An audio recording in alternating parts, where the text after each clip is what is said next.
The stars looked different out here. Captain stood at the front of the bridge and watched them through the massive viewing window. These were not the stars of Earth. These were the stars of 442, a system so far from home that light itself would take centuries to make the journey. The UES Defiant hummed beneath her feet. It was a good ship, a strong ship. Behind it, 4 sister vessels held formation in the darkness of space. This was humanity's first real step into the galaxy. 5 ships, 3,000 crew members, the hopes and dreams of an entire species riding on their shoulders. "Captain," said Lieutenant Park from his station, "we are getting some strange readings." Turned to look at him. Park was young, barely 30 years old, but he was one of the best sensor operators in the fleet. If he said something was strange, it was strange. "What kind of readings?" she asked. "Energy signatures, multiple contacts." Park's fingers moved across his console. His face grew pale. 47 contacts, Captain. They are surrounding us." The bridge fell silent. Every officer stopped what they were doing. 47 ships. That was not a patrol. That was not a scouting party. That was a fleet. "Show me," ordered. The main screen flickered. The stars disappeared and were replaced by a tactical display. The 5 human ships sat in the center, small blue dots. Around them, forming a perfect geometric pattern, were 47 red dots. Each one was a ship. Each one was alien. Commander Torres, the ship's first officer, stepped up beside. "That formation is not random," he said quietly. "They knew we were coming. They were waiting for us." Nodded. She had reached the same conclusion. Someone had been watching humanity. Someone had been waiting for them to take this step. And now that someone wanted to have a conversation. "Open a channel," she said. "All frequencies. Let them know we are ready to talk." The communications officer worked her console. For a long moment, nothing happened. Then the screen changed again. A face appeared. It was not a human face. The creature was tall and thin. Its skin was a deep blue color, smooth like polished stone. It had 4 eyes arranged in a diamond pattern on its face. When it spoke, its mouth did not move the way a human mouth would move. The words came out in a strange language, clicks and whistles, and sounds that no human throat could make. Then the translation software kicked in. A calm, artificial voice began to speak. "Attention, vessels of the species designated human. You have entered space claimed by the Galactic Council. I am High Arbiter of the Dominion. I speak with the full authority of the Council. You will listen carefully to what I say." Raised an eyebrow. She had expected first contact to be many things. She had expected curiosity. She had expected caution. She had not expected demands. "We have observed your species for many cycles," continued. "We have watched you develop your primitive technologies. We have watched you reach for the stars. This is a pattern we have seen before. 642 species have made this journey. All of them now serve the Council." The alien paused. Its 4 eyes seemed to focus on something beyond the camera. "You will now hear the terms of your induction as a client species of the Galactic Council." A document appeared on the screen beside the alien's face. It was long, very long. Began to read it. With each line, her expression changed. Confusion became disbelief. Disbelief became anger. And then anger became something else entirely. The terms were simple. Humanity would surrender all weapons capable of mass destruction. Humanity would provide labor quotas to Council species. Humanity would accept oversight governors on Earth. Humanity would pay tribute in the form of resources and technology. Humanity would not develop certain types of weapons. Humanity would not expand beyond approved systems. In exchange, humanity would receive the protection of the Council. They would be given access to basic technologies. They would be allowed to exist. "These terms are not negotiable," said. "Every species that has joined the Council has accepted them. You will do the same. Resistance is not advised. The fleet before you represents a fraction of the Council's military power. We have ended wars. We have destroyed civilizations that refuse to cooperate. You are young. You are weak. You do not understand what you face." The alien leaned forward slightly. "You have 1 hour to accept these terms. If you refuse, we will be forced to demonstrate why refusal is unwise." The transmission ended. The screen returned to the tactical display. 47 red dots, 47 alien warships, all of them pointing at 5 human vessels. The bridge was silent. Everyone looked at Captain. She was still staring at the screen, but she was not looking at the enemy ships. She was looking at the document, reading it again, making sure she understood every word. Commander Torres cleared his throat. "Captain, what are your orders?" Did not answer immediately. She read the document one more time. Then she did something that no one on the bridge expected. She laughed. It started as a small sound, a chuckle, a quiet expression of disbelief, but it grew. It became a real laugh, a deep laugh, the kind of laugh that came from somewhere inside the chest, the kind of laugh that could not be stopped. Lieutenant Park stared at her. Commander Torres took a step back. The entire bridge crew watched their captain laugh at the most powerful force in the galaxy. "Captain," Torres said again, Are you all right?" Wiped tears from her eyes. She was still laughing. She could not help it. The situation was simply too funny, too absurd, too perfect. "I'm sorry," she managed to say between laughs. "I'm sorry, it's just, do they have any idea? Do they have any idea at all?" "Any idea about what?" Torres asked. Took a deep breath. She forced herself to calm down, but the smile did not leave her face. "They think we're afraid," she said. "They think we'll surrender because they have more ships. They think they can threaten us into submission." She shook her head. "They have no idea who they're talking to." She turned to the communications officer. "Open a channel to the Arbiter and send a message to Earth. Tell them what's happening here. Tell them to send the Second Fleet." "The Second Fleet," Torres said. "Captain, that's 200 ships. That's almost our entire military force." "I know," said. "And when they get here, I want the Council to see exactly what humanity brings to a negotiation." She looked at the screen again. 47 ships. They were beautiful in their way, elegant, refined, the products of a civilization that had known peace for thousands of years. They had no idea what was coming. The channel opened. High Arbiter appeared on the screen again. He looked annoyed. His species did not like to be kept waiting.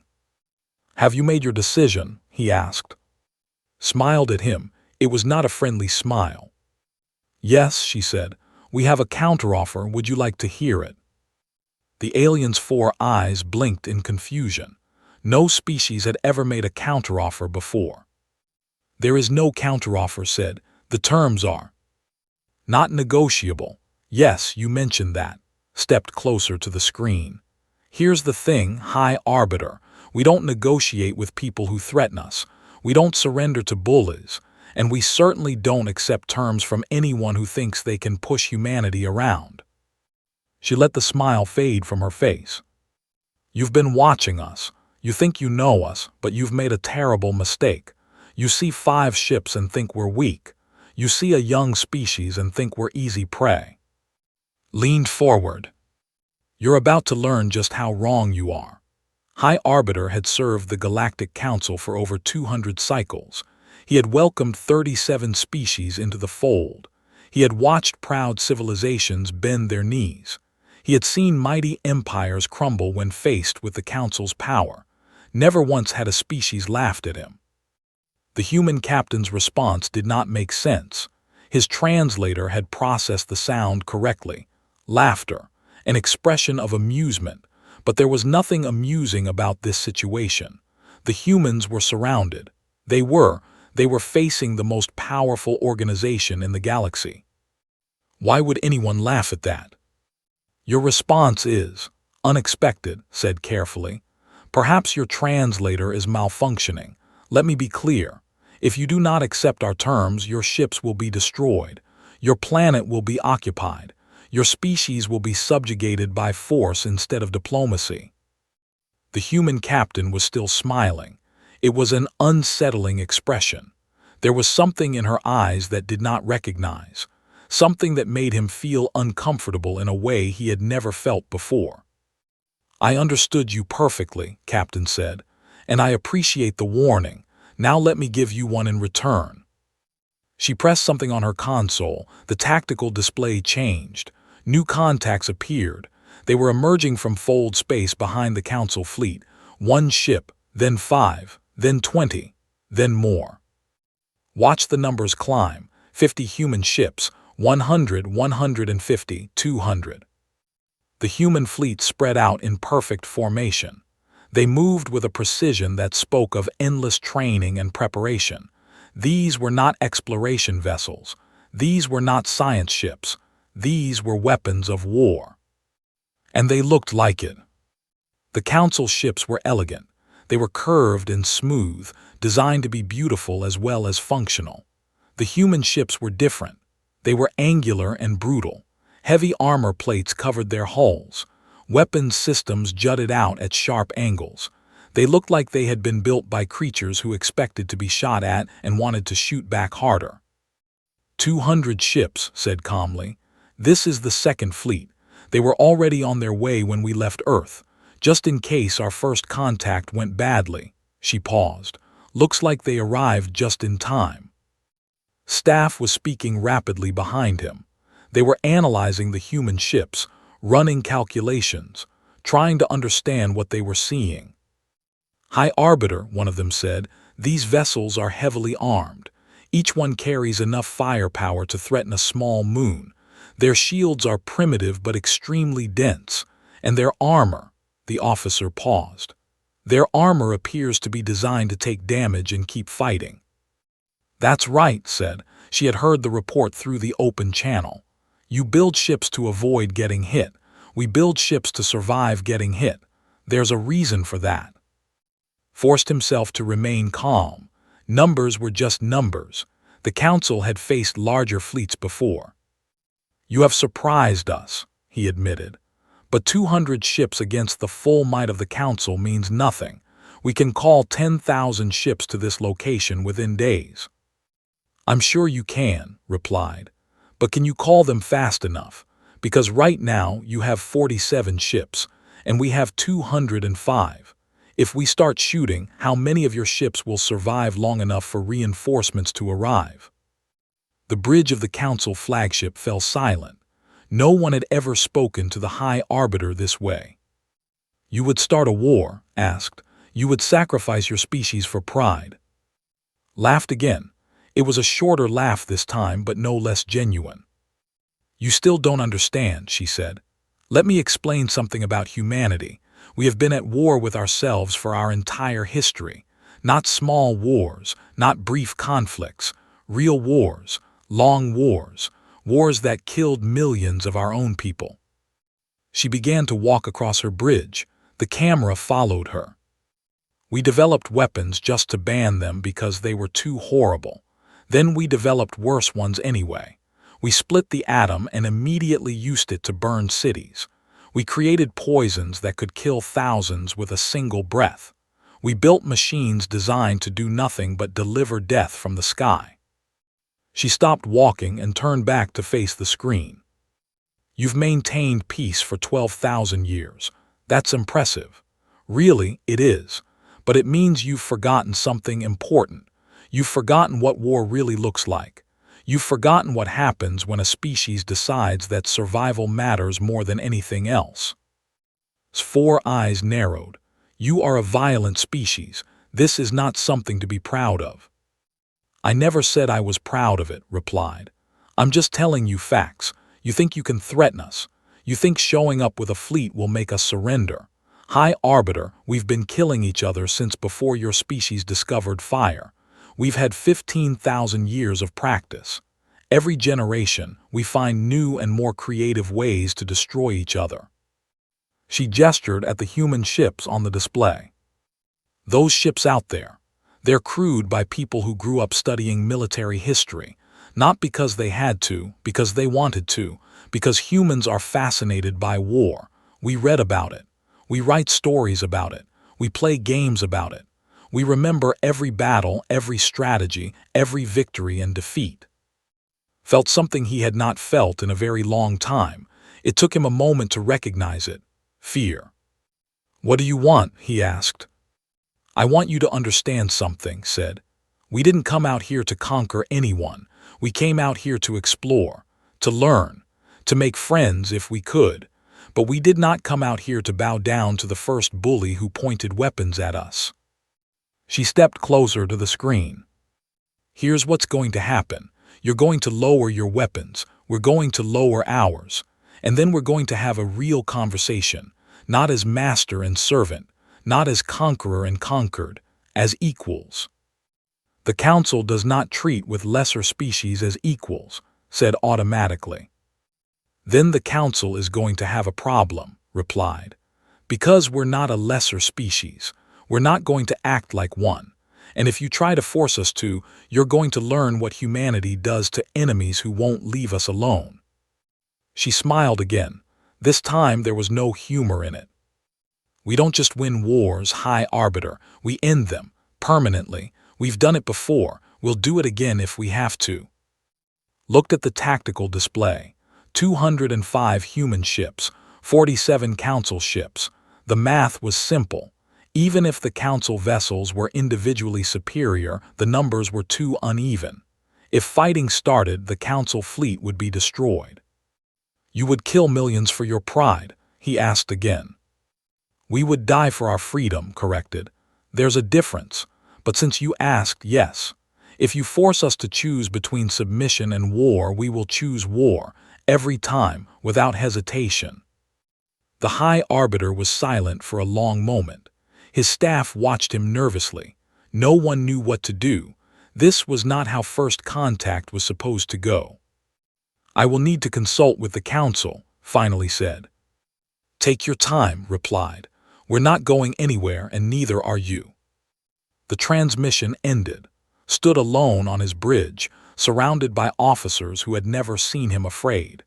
They had never seen anyone make him afraid. But these humans were different. These humans had looked at the greatest power in the galaxy and laughed. For the first time in 12,000 years, the Galactic Council did not know what to do next. The meeting took place on a neutral station at the edge of the system. Neither side trusted the other enough to board their ships, so they met in the middle, in a place that belonged to no one. Ambassador David walked through the station's corridors with 2 guards behind him. He was a small man, thin and quiet, with gray hair and gentle eyes. He did not look like a warrior. He did not look like a threat. That was exactly why Earth had sent him. The conference room was large and empty except for a single table. High Arbiter was already waiting. He stood at the far end of the room, towering over everything. His blue skin seemed to glow under the station's lights. His 4 eyes tracked every movement. "Ambassador," said, "thank you for agreeing to meet." "Thank you for inviting me," replied. He took a seat at the table. His guards remained standing behind him. Did not sit. His species did not use chairs. He simply lowered himself slightly, a gesture that meant attention and respect in his culture. "Your captain made quite an impression," the Arbiter said. "She was very confident." "Has that effect on people," agreed. "She's not a diplomat, she's a soldier. She says what she means." "And what she means is war." Shook his head. "No, what she means is that we won't be bullied. There's a difference." Made a sound that the translator could not process. It might have been frustration. It might have been confusion. "The Council does not bully," he said. "We bring order to chaos. We bring peace to violence. Every species we have welcomed has benefited from our guidance." "Every species you've conquered, you mean," said softly. "We do not conquer, we integrate. You show up with fleets. You make demands. You threaten destruction if those demands aren't met," spread his hands. "Where I come from, we call that conquest. We have a lot of experience with it." The Arbiter's eyes narrowed. "Your species is young. You cannot understand what we have built. The Council has maintained peace for 12,000 cycles. 12,000 cycles without a major war, without genocide, without the destruction that plagued the galaxy before we rose to power. Impressive, admitted, truly, but let me ask you something. When was the last time someone challenged you? When was the last time a species said no? Was silent. That's what I thought, continued. You've been at the top for so long that you've forgotten what it's like to face real opposition. You wave your fleet around and species surrender. Easy, simple, clean. He leaned forward. Humanity is not going to be easy. We're not going to be simple, and we are definitely not going to be clean. You threaten us, said. You think your 200 ships can stand against the Council's thousands? No, said. I think we can hurt you badly enough that winning won't be worth the cost, and that's what you need to understand about humans. We don't fight to win. We fight to make the other side regret starting the fight. He reached into his pocket and pulled out a small device. It was a data tablet, human-made, loaded with files from Earth's historical archives. May I show you something? He asked. Nodded slowly. Activated the tablet. A holographic display appeared above the table. It showed a black and white image of a desert landscape. In the center of the image was a tower, thin and tall. Around it, equipment and cables spread out like a spider's web. This was taken about 200 years ago, explained. Earth time. We had just discovered how to split the atom, the basic building block of matter. We learned how to break it apart and release the energy inside. The image changed. The tower was gone. In its place was a massive cloud shaped like a mushroom rising into the sky. The ground beneath it was burning. This was a test, said. Just a test. We wanted to see if it would work. It did. Stared at the image. His translator was feeding him data, trying to explain what he was seeing. The numbers were hard to believe. The explosion was equivalent to 20,000 tons of a chemical explosive we call TNT, continued. It vaporized the tower. It melted the sand into glass. It created a crater that is still visible today. He changed the image again. This time it showed a city. Buildings stretched toward the sky. Streets were filled with people. It was morning. The sun was shining. This is Hiroshima, said. A city in a country called Japan. In the year 1945, by our calendar, we were fighting a war. A big war. The biggest war in human history up to that point. 60 million people died. The image changed one more time. The city was gone. In its place was rubble, burned buildings, shadows on the ground where people had been standing when the flash came. Nothing else. We dropped a bomb on this city, said quietly. A single bomb. It killed 80,000 people instantly. Tens of thousands more died later from injuries and radiation. 3 days after that, we dropped another bomb on a different city. His 4 eyes were wide. His staff, watching through a video link, had gone silent. Why? The arbiter asked. Why would you do this to yourselves? To end the war, said simply. The other side wouldn't surrender. They were willing to fight to the last person, so we showed them what we could do. We showed them that we could destroy their cities, one by one, until there was nothing left. They surrendered after the second bomb. He turned off the tablet. That was 80 years before we developed faster-than-light travel. Since then, we've built better bombs, much better bombs. We have weapons now that could crack a planet in half. We have weapons that could poison a world's atmosphere for centuries. We have weapons that no sane species would ever use. Looked directly at. And we've built thousands of them. Every major nation on Earth has them. Every nation capable of reaching space can destroy a world. The arbiter was quiet for a long time. When he spoke, his voice was different, softer, more careful. You are saying that you would use these weapons against the Council. I'm saying that if you push us, we will push back, replied. I'm saying that the cost of conquering humanity would be higher than anything you've ever paid before. I'm saying that we would rather die free than live as slaves." He stood up. "The Council keeps peace through economic pressure, through blockades, through shows of force. You've never had to actually fight anyone. Not really. Not against someone who would rather burn their own worlds than surrender." Walk toward the door. "We're not asking for much. We want to be left alone. We want to be treated as equals. We want the right to exist on our own terms. That's all. But if you try to take that from us—" He stopped at the door and looked back. "If you try to take that from us, you'll learn what humanity does when we're cornered. You'll learn why we survived when so many species probably didn't. You'll learn that the most dangerous creature in the universe is one that has nothing left to lose." He opened the door. "Think about it, High Arbiter. Think about whether peace with humanity is worth more than war. I think you'll find that it is." Left the room. His guards followed, stood alone, staring at the empty space where the human had been. For the first time in his long life, he began to understand fear. The Galactic Council had not called an emergency session in 3,000 cycles.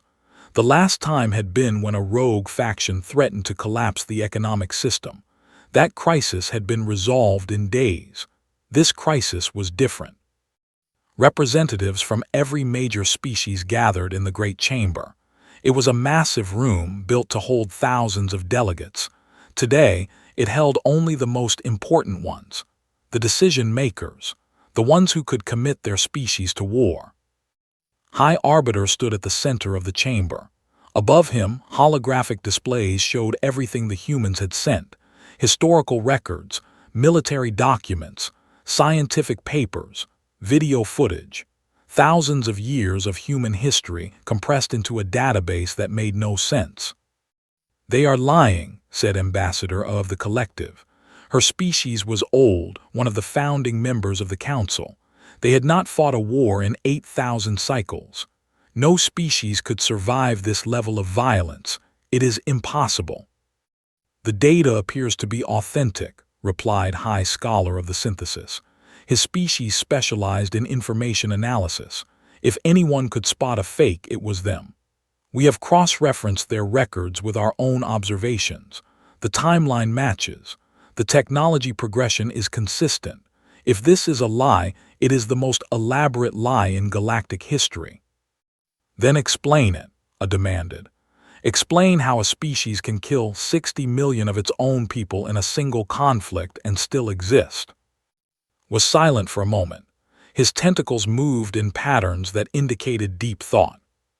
"I cannot explain it," he admitted. "It defies everything we know about species development. A civilization this violent should have destroyed itself long before reaching the stars. The mathematics simply do not work." "And yet here they are," said quietly. 200 ships. 200 ships full of creatures who learned to split atoms and immediately used that knowledge to burn cities."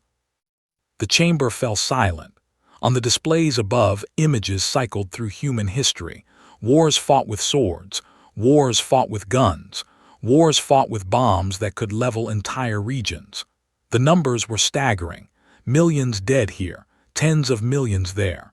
An endless parade of violence stretching back to the beginning of their recorded history. "Look at this," said, highlighting a section of the data. "They call it the First World War. It lasted 4 cycles by their measurement. 17 million dead. They used chemical weapons against each other. Poisons that burned lungs and blinded eyes. Weapons so horrible that they later agreed to never use them again." He highlighted another section. 20 cycles later they fought again. The Second World War. 70 to 85 million dead. They developed new weapons, faster aircraft, bigger bombs. They created machines specifically designed to kill as many of their own species as possible. Another section. "And here, during this war, one faction decided to systematically murder an entire population within their territory. Not soldiers, civilians. Men, women, children. They built facilities specifically for this purpose, factories of death, 6 million killed in just a few cycles. Ambassador made a sound of disgust. They are monsters. They are survivors, corrected. He had spent many hours reviewing the data. He had not slept. He could not sleep. Every time he closed his eyes, he saw mushroom clouds and burning cities. Look at what happened after each war, he continued. They rebuilt. They grew stronger. They developed new technologies from the weapons they had created. Their population increased. Their civilization expanded. Every war that should have destroyed them instead made them more powerful. That is not possible, I insisted. It is not possible for us, agreed. Our species would have collapsed under this level of trauma. Our social structures could not have survived. But humans are different.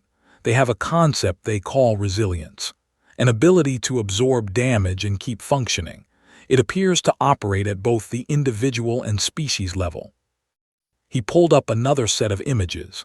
These showed humans in extreme conditions, climbing frozen mountains, crossing burning deserts, surviving in environments that should have killed them. They also have something called stubbornness, continued, a refusal to accept defeat even when defeat is the logical outcome. Their history is full of examples, individuals who kept fighting when they should have surrendered, groups that refused to submit even when destruction was certain. They seem to value defiance as much as they value survival. This is insanity, I said. Yes, agreed. It is insanity. That is exactly the point. He stepped forward, addressing the entire chamber. We have spent 12,000 cycles building a system based on rationality. Species join the council because it is the logical choice. The benefits outweigh the costs. Resistance is irrational, so resistance does not happen. He gestured at the displays. These creatures are not rational, not by our standards. They strap themselves to controlled explosions just to reach their own moon. They dive to the bottom of their oceans in metal containers that could crush them in an instant. They climb mountains for no reason other than because the mountains exist. He turned to face the delegates directly. When we threatened them, we expected them to calculate the odds and surrender. That is what rational species do, but humans do not calculate odds the same way we do. They look at a threat and instead of asking how can we avoid this, they ask how can we win this. And if they cannot win, they ask how can we make sure the enemy loses too. The chamber was very quiet now. I spoke with their ambassador, continued. He told me something that I have not been able to forget. He said that humans would rather die free than live as slaves. At first, I thought this was just negotiating language, empty words meant to impress. But after reviewing their history, I believe him. I believe they mean exactly what they say. He pointed at a specific file on the display. It showed a human structure, a wall, and on that wall words carved in stone. This is a memorial, he explained. Humans build these to remember their dead. This particular one lists the names of soldiers who died in one of their wars. There are over 58,000 names. 58,000 individuals who died in a conflict that lasted nearly 20 cycles and achieved almost nothing strategically meaningful. He let that sink in. And yet they honor these dead. They visit this memorial. They teach their children about the sacrifice. They do not see it as a waste. They see it as a price worth paying. Ambassador finally spoke. Her voice was quieter now, less certain. What are you saying, High Arbiter? Looked at her, looked at all of them. I am saying that we cannot conquer these creatures, not without paying a price that would break the council. They have weapons that can destroy worlds. They have the will to use them, and they have proven, over and over again, that they will fight to the last individual rather than submit. He took a deep breath. We have two choices. We can try to destroy them and probably lose half our fleet in the process, or we can treat them as equals and hope that their better nature prevails. Their better nature, I laughed bitterly. What better nature? You just showed us a species of murderers. I showed you a species that has survived everything it has done to itself, replied.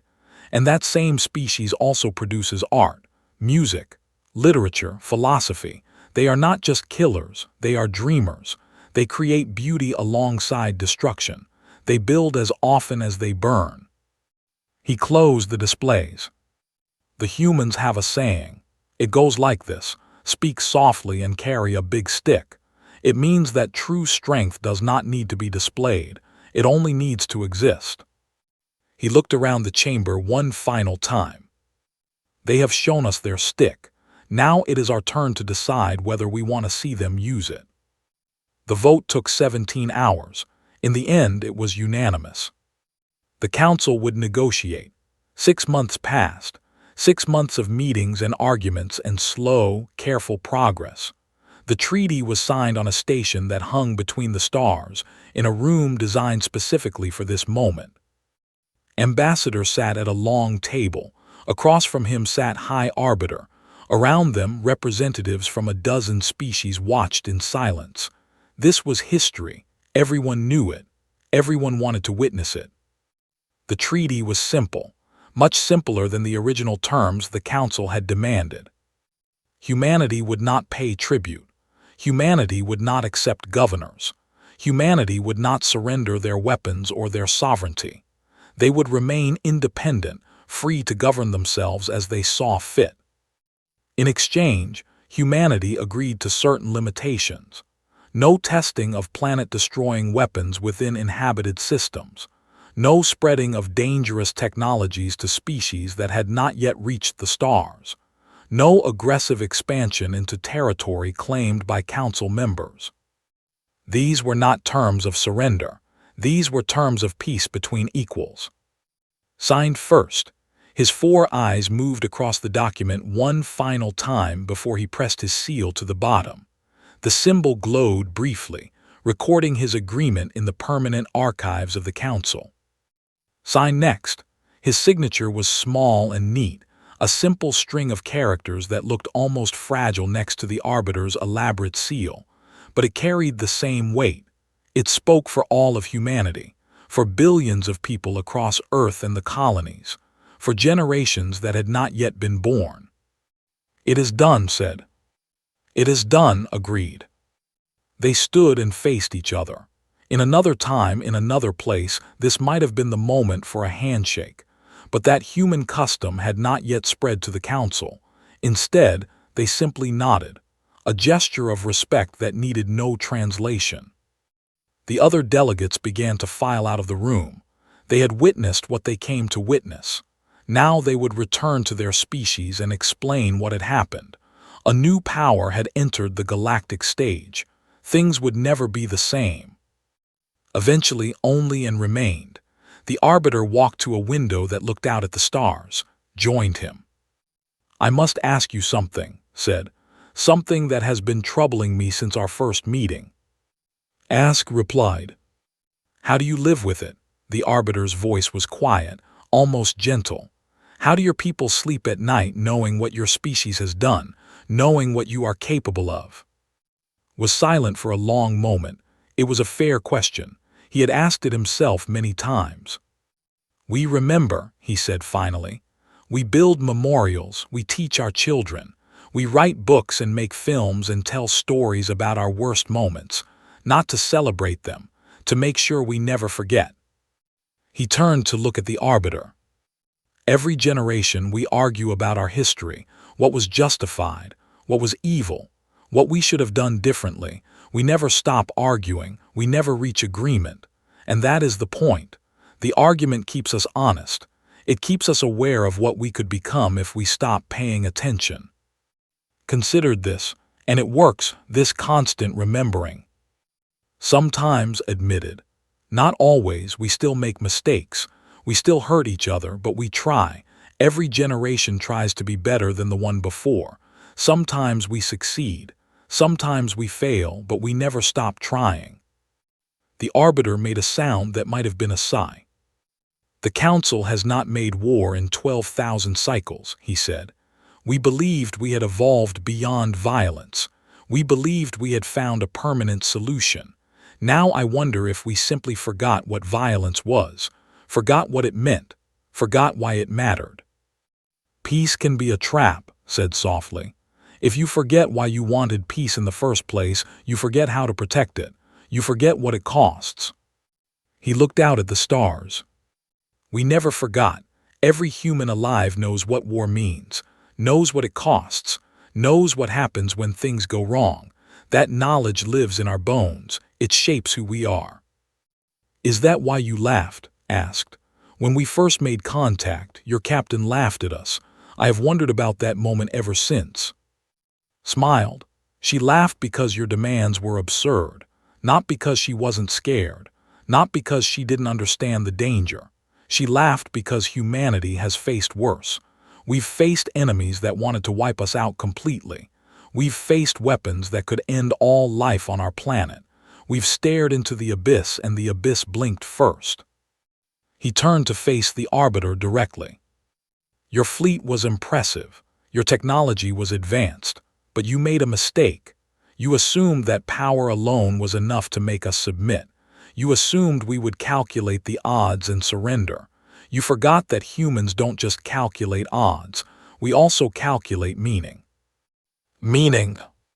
Yes. What does it mean to surrender? What does it mean to live under someone else's rule? What does it mean to give up everything your ancestors fought for? Those questions matter to us more than survival. Sometimes they matter more than anything. Was quiet. His 4 eyes reflected the starlight. You are a strange species, he said finally. Yes, agreed. We are. We're violent and gentle, cruel and kind. We destroy and we create. We're a contradiction, a puzzle that even we don't fully understand. He reached out and offered his hand. It was time to share at least one human custom. But we're here now. We made it to the stars. We survived everything we did to ourselves, and we're still standing. That has to count for something. Looked at the offered hand. He had studied human customs in preparation for this meeting. He knew what this gesture meant: an offer of peace, an offer of trust, an offer of partnership. Slowly, carefully, he extended one of his own limbs. It was not designed for handshakes. It was thin and delicate with too many joints, but it wrapped around's hand gently. Welcome to the galaxy, the Arbiter said. Smiled, thank you for having us. They stood there for a moment, 2 representatives of 2 very different species, holding onto each other in the darkness between the stars.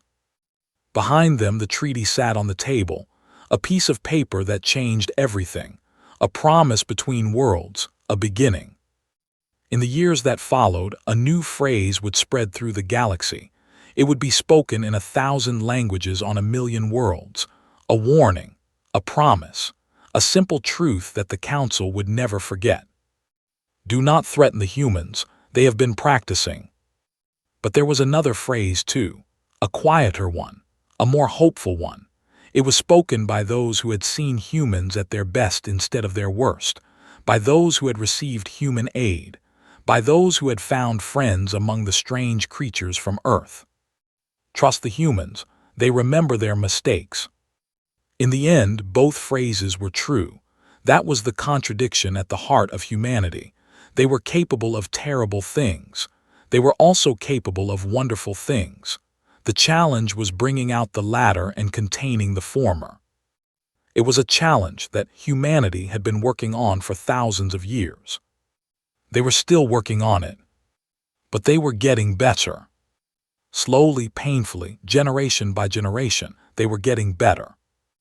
And now they had a whole galaxy to prove it.